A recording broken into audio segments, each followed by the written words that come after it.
Диалюди. Сегодня о нашей с вами фишке говорит весь мир, потому что 14 ноября – это Всемирный день борьбы с диабетом. Людей с диабетом очень много. Они такие разные, но схожи в одном. Каждый день они ведут свою маленькую и часто незаметную для окружающих борьбу с диабетом. У каждого из них есть свои фишечки, секретики и истории. И именно сегодня мы хотим представить вам проект, который так и называется «Диалюди» – истории людей с диабетом. И первая история – диадетка Мартин и мама Наташа. Мартин, люди, которые болеют диабетом, они страдают? Нет. Они едят сладкое? Конечно. Они едят все, что хотят? Да. Все началось с того, что в октябре вся моя семья заболела коронавирусом. Все болели, кроме меня. У меня не было ни симптомов никаких, ничего. Ну, может, небольшая головная боль. После этого до января у меня было все время плохое чувство. У меня то живот болел, то голова болела. В январе я поехал в Буковель, в Украину. Я очень плохо чувствовала. И заболела ангина еще. Двухсторонняя ангина и легких. У меня была очень большая одышка. Ангина и диабет, он очень на одышку мою влиял. Я очень мало мог ходить, бегать, я все время сидел в номере. Одним вечером я так устал, что 15 минут лежал в кровати весь день. Ко мне все время приходили, спрашивали, как дела, как у меня хорошо, меня рвало весь вечер. После этого у меня началась одышка, которая просто не прекращалась. Мне вызвали скорую. После этого я попал в отделение Буковеля, а после этого в Ивано-Франковск. Мартин, когда ты последний раз ел сладкое? Позавчера. А что это было? Мороженое. Какое? Шоколадное. Это было по случаю или это просто Просто так. Мама, вот как мама диабетик как врач. Она все время что-то читает, где-то что-то находит, кого-то слушает. А я диабетик по чутью. Я думаю, наверное, надо вколоть 2 единицы. Значит, я колю 2 единицы. А мама читает, считает, изучает. И все равно, получается, у нее тоже 2 единицы. И также с папой. Папа почти приноровился по чутью. Папа по чутью, он думает, наверное, надо столько уколоть. Мартин, коли столько. Но считаю, что больше знает мама моя. Я потому что иногда все-таки ошибаюсь. Потому что мне надо немного наловчиться на некоторую еду. Но я тоже много чего изучаю. Например, углеводы, инсулин, как работает, другие инсулины. И программы. Многие изучаю.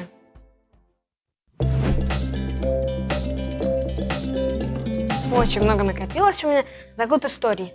Например, мы с мамой и папой живем в частном секторе. У нас есть кот, свой участок. Иногда у меня очень любимо, знаете, рубить дрова. Не знаю почему, и полить костры. И баня. И вот в бане у меня очень много интересных историй, потому что либо сходят с ума, катетеры плохо работают, сбиваются. Ты сидишь иногда и не понимаешь, какой у тебя сахар. Например, глюкометры, они очень меня бесят. Я доверяю только одному глюкометру, это Bionime. Потому что сателлит, он меряет 5,0, 3,2. Выбирай все, что хочешь. Поэтому я меряю все время Bionime. И прокалывать эти сателлитовские мне очень не нравится, потому что после них у меня пальцы становятся синие. И бионаймовские прокалыватели. В городе Минск, мне кажется, я знаю больше, чем мой врач-эндокринолог, потому что она у меня много чего может даже спросить. У меня из больницы много раз звонили, спрашивали, а как это так, а как это то? А можете подсказать? Очень много. Мы много раз мама ездили, многим людям помогали. Что сидим, нам помогают, мы помогаем.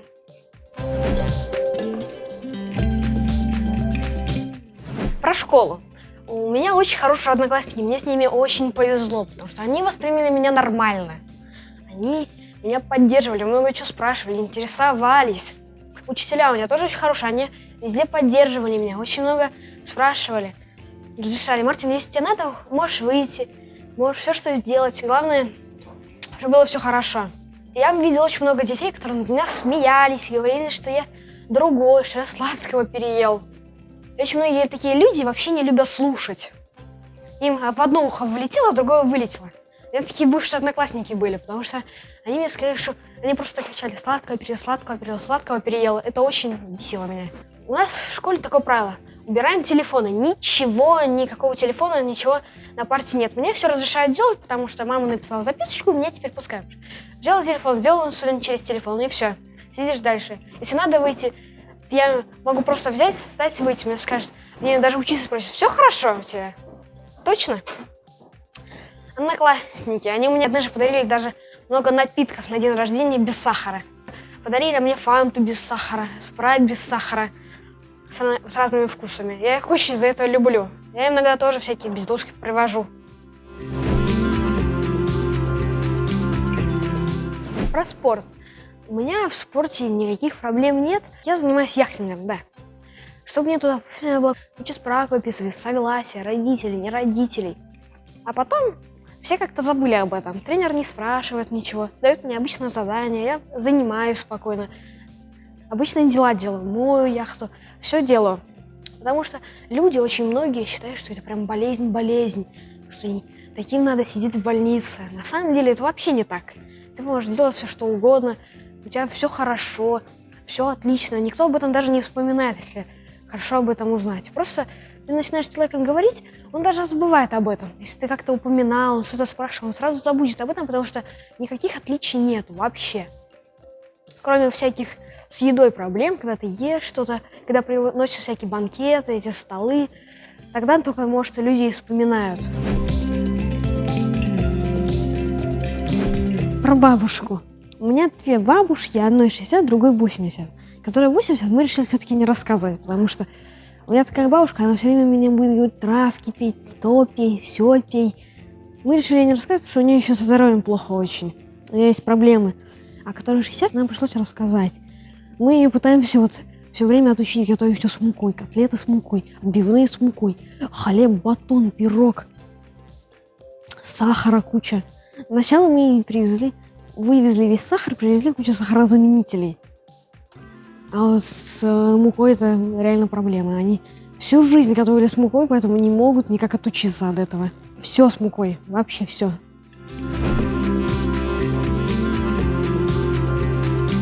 Мартин, какой у тебя гаджет стоит? Либра, помпа. И то очень хорошо. Самое важное, мне кажется, в самой системе это Libra, потому что без Libra я не смог бы. С помпой еще можно протянуть на ручках, как очень многие делают, но я без помпы не могу тоже. Она очень удобный гаджет. Не надо нигде закрываться, надо просто взял телефон, ввел и все. Все легко и очень просто. Катетер и сама помпа. Есть 3 крепления. На катетере можно отсоединить помпу. И в самой помпе можно накрутить катетер, когда меняешь катетер.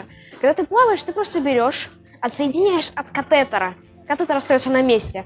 Помпу, проводок, и ставишь туда заглушку маленькую такую, кругленькую, ну или в виде буквы «П», если разные катетеры, Мео или Квики. После этого ты идешь, плаваешь, и все. После этого ты выходишь из воды, отсоединяешь заглушку. В моем случае возобновляешь цикл, что у меня закрытая система, и после этого отсоединяешь помпу. Ну, сначала спускаешь маленькую капельку, потому что в проводок немножко воздуха попало, чтобы вышла капелька. А после этого можно заставить помпу и идти куда хочешь. Скажи, а если пить специальные травки и чаи, можно вылечиться от диабета? Нет. А почему ты так думаешь? Я очень много изучал информацию, очень много раз был, очень много всяких методов в интернете видел, это все чушь. Диабет невозможно вылечить никакими травками, не травками. Это не смогла медицина пока что сделать. Травки точно не помогут. Первое – это не бояться вообще, потому что многие родители, многие дети начинают очень сильно бояться и считают, что они на всю жизнь не смогут ни сладкое есть, ничего сделать. На самом деле это не так. Ты это почти будешь не замечать. Ты к этому очень быстро привыкнешь, очень быстро начнешь разбираться. И я, честно, когда узнал, я несколько ночей прорыдал в подушку, потому что очень сильно боялся, что я никогда не смогу есть сладкое свое любимое. Это очень важно. Надо больше узнавать об этом, больше изучать, много смотреть примеров людей, потому что мне папа, мама, он очень много мне скидывал, он мне кучу скидывал спортсменов с первым диабетом, с первым типом диабета. очень много знаменитостей, музыкантов, очень много всяких примеров, то, что это не болезнь, это пример жизни. То, что, например, надо узнавать. Первое время все-таки лучше отказаться от сладкого. Ну, например, первые 2 недели, чтобы хотя бы немножко разобраться. Потому что первые недели у меня вообще были горы под 20. Я не то, что не мог обычно, я не мог, я такую кашу ел с супом. Поэтому не бояться и больше изучать об этом, больше смотреть примеров, чтобы узнать, что это не проблема. И очень много еще. Моя главная была ошибка, потому что вначале я очень много изучал сладости без сахара. Мне написано для диабетиков. Можно есть любые сладости, даже обычные. Они никак не отличаются от тех, которые стоят в магазинах под надписью для диабетиков. Без сахара. Они столько же углеводов, у них это все одинаково. Потому что диабет это не болезнь. Я еще раз могу это миллион раз повторить, это образ жизни. А при образе жизни можно делать все, что угодно, как вегетарианцы. У них образ жизни не есть мясо. Но они же все делают. Ни в чем себе почти не отказывают. Они находят решение. Также и диабет. Это образ жизни. Ты это не замечаешь почти в повседневной жизни. Ты к этому привыкаешь, и ты не считаешь себя больным. Ты считаешь себя обычным человеком, который может вообще все.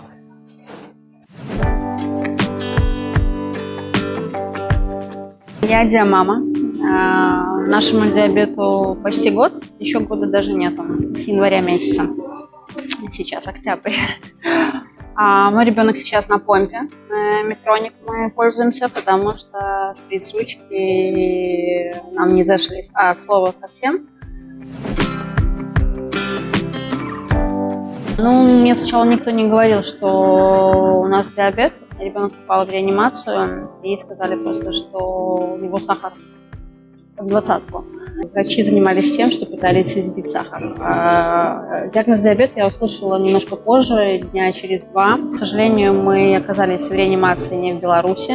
На тот момент мы катались на лыжах в Буковеле и загремели в очень местную, простую больничку, скажем так, в Ивано-Франковске, где было одно отделение, в котором были все. Там я бы сказала, что даже не занимались конкретно диабетом. Но врачи вытащили с реанимации. Мы попали к довольно-таки лучшему специалисту. И только тогда нам сообщили, что это диабет. Про диабет первого типа я не знала от слова совсем. Вообще ничего. Что он такой бывает. Я слышала, что есть какие-то стереотипы, что есть диабет. В принципе, он один для меня тогда был, что им болеют какие-то люди, скорее всего, в возрасте, они полные, у них неправильный образ жизни, и они сами заслужили свой диабет. На этом все мои познания, вся информация, которую я владела, заканчивалась, потому что в моей семье никто с диабетом не сталкивался.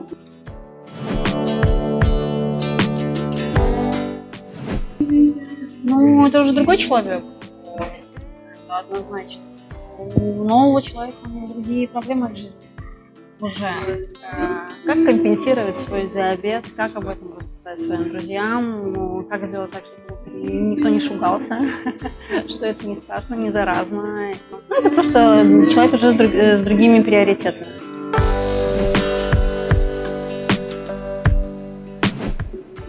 Сейчас да. Через какое-то определенное время, когда ты организуешь полностью свою жизнь, я организую жизнь своего ребенка, когда у тебя налажена система, когда ты знаешь, что диабет, просто надо знать, как компенсировать, то да, это становится образом жизни, ты не думаешь уже про это каждые 10-15 минут. Знаешь, что если ты кушаешь, ты должен компенсировать это инсулином. Все твои... Это уже происходит как-то более автоматически. Ты знаешь приблизительно, сколько на какую-то еду тебе надо ввести, какую приблизительно паузу тебе нужно сделать.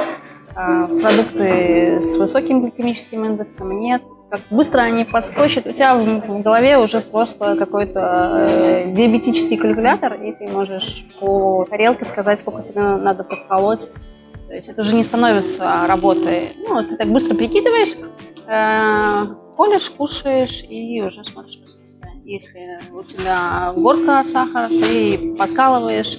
Если гипуешь, ты подъедаешь. Это как-то, не знаю, у меня ребенок, мне кажется, уже не обращает на это внимания. Это, да, становится образом жизни. Если я скажу, что жизнь не начала строиться вокруг диабета, я вас обману. Да, жизнь начала строиться вокруг диабета. А диабет – это очень большая часть нашей жизни. Просыпаемся с утра, надо проверить сахар, что-то кушаем, надо там инсулин считать. Да, я совру, если скажу, что жизнь не крутится теперь вокруг диабета. Нужно учитывать все. Ты едешь в отпуск, тебе нужно учитывать, сколько лекарств с собой взять. Ты идешь куда-то на день рождения, тебе нужно знать, какой там торт будет, сколько в нем углеводов. Это очень большой кусок жизни. И да, наверное, она строится как-то... Хотелось бы, конечно, минимизировать, но она строится вокруг этого диабета.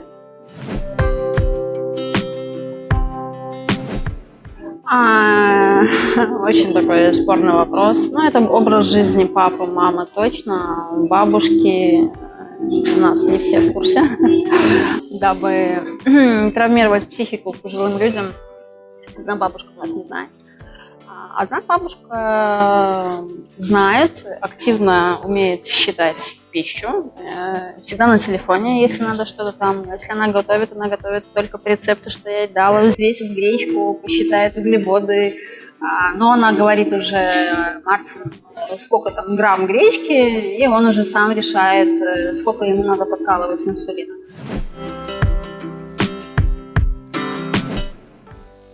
Первое – успокоиться и взять себя в руки. Второе, если успокоиться все-таки не получается, нужно обратиться к психологу, который попробует вас успокоить и рассказать, что это все-таки не конец света. Это, наверное, образ жизни. Ну и начинать изучать информацию, как добиваться компенсации диабета. Паузы, инсулины, как это работает, как это считать. И чем больше вы узнаете, тем быстрее вы добьетесь вашей компенсации, тем меньше у вас будет проблем со здоровьем. Поэтому успокоиться и начинать читать. Мы решили сыну установить помпу, потому что ребенок не мог колоть уколы. Все-таки, когда ты хочешь добиться хорошей компенсации, тебе на одну еду периодически стоит делать несколько подколок. Вы об этом узнаете потом, или вы уже об этом, скорее всего, знаете. Помпа классная штука на самом деле. Только за счет того, что можно один раз ставить катетер на 3 дня, хотя некоторые меняют его довольно-таки позже, 4, 5.